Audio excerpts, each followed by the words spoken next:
The next transformation we're going to do is your card says y equals cosine of, I believe it's negative 2x minus 2, minus 1, sorry. I changed my equation so it says y equals negative cosine of 4x minus 2. But it's the same idea. We're having a value multiplying our theta, and then at the end we're subtracting 2. So my equation is y equals negative cosine of 4x minus 2, and this minus 2 is not included in theta. If it were included, since it's minus or plus, they put that in parentheses. If it's multiplying, they don't necessarily do that.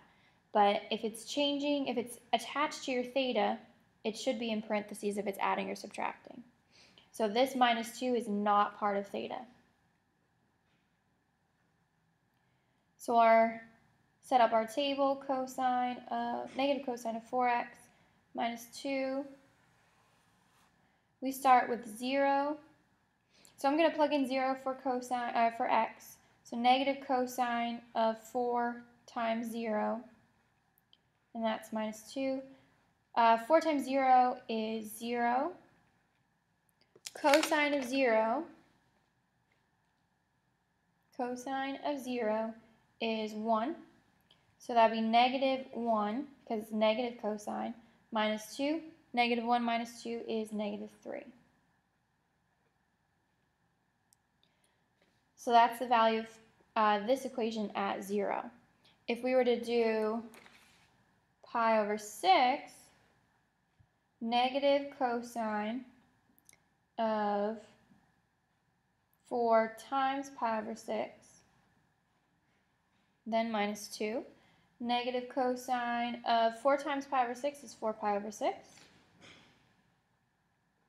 4 pi over 6 can simplify to 2 pi over 3. And cosine of 2 pi over 3 is negative 1/2. And it's the negative of that, negative of cosine of 2 pi over 3. So that's negative of negative 0.5 minus 2. So that would be positive 0.5 minus 2, which is negative 1.5.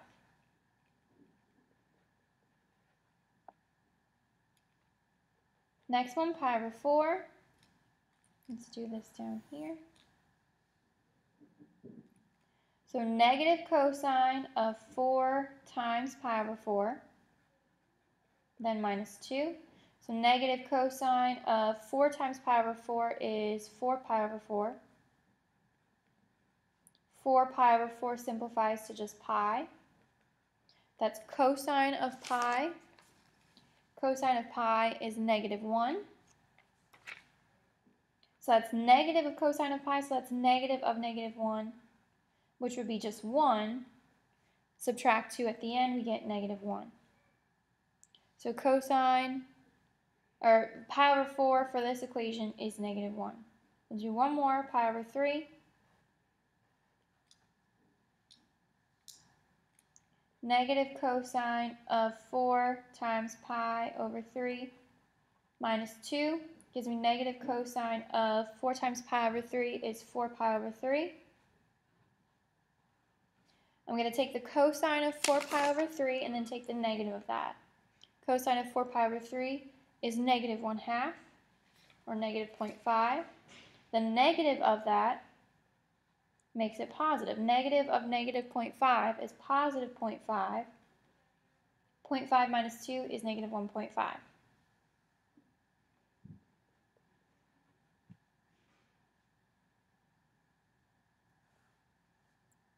Okay, and let's do one more. Let's flip this over. The very last card that you guys have is the most complicated one. It has a value adding to our theta and also multiplying it. A value multiplying the value of the whole trig function and then adding at the end. So it's got every single transformation possible. So I have this equation here. My y is 3 sine of 1/2 of x plus pi, and then plus 2.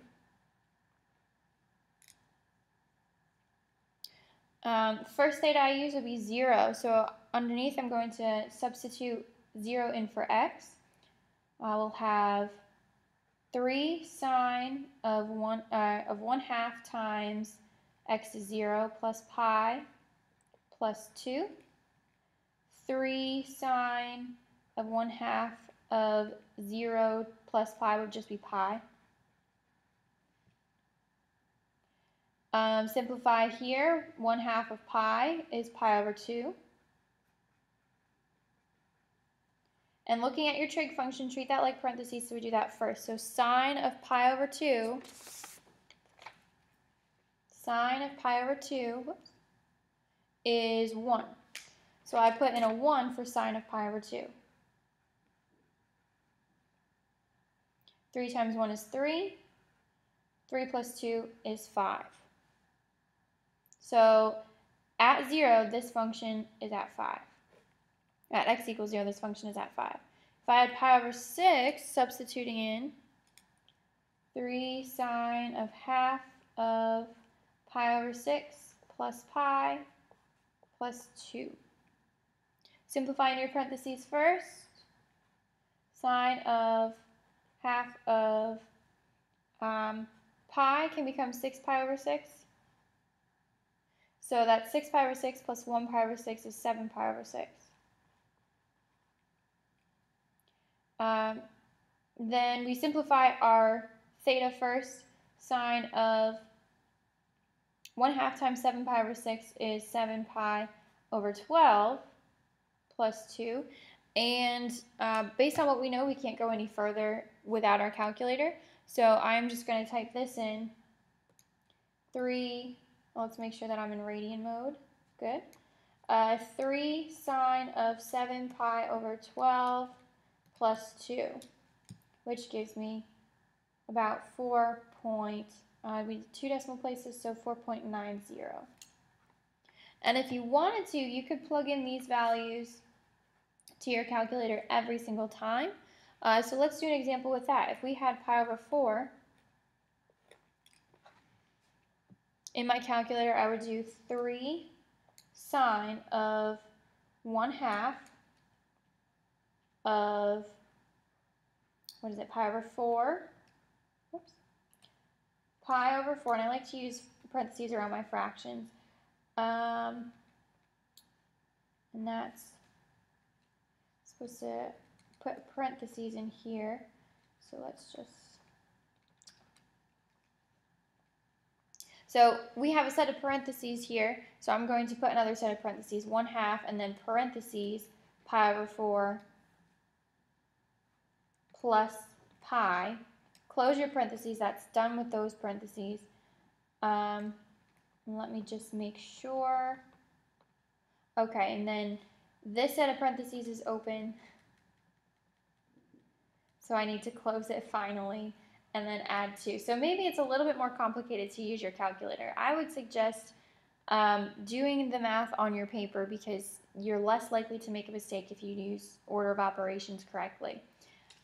But this value of pi over 4 gives us the value of the equation at 4.77. Please be very, very careful when you are solving. When you solve, simplify your theta first. That should be the first thing you always simplify. Once your theta is simplified down to just a single value, no multiply, no divide, no add, subtract, then you take the sine or cosine of it.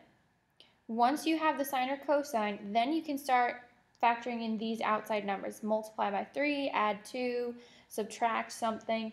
So taking the sine or cosine should be a middle process. First or middle, depending on if your theta is not finished. So first, simplify theta. After theta is all simplified, you're taking the sine of cosine of it.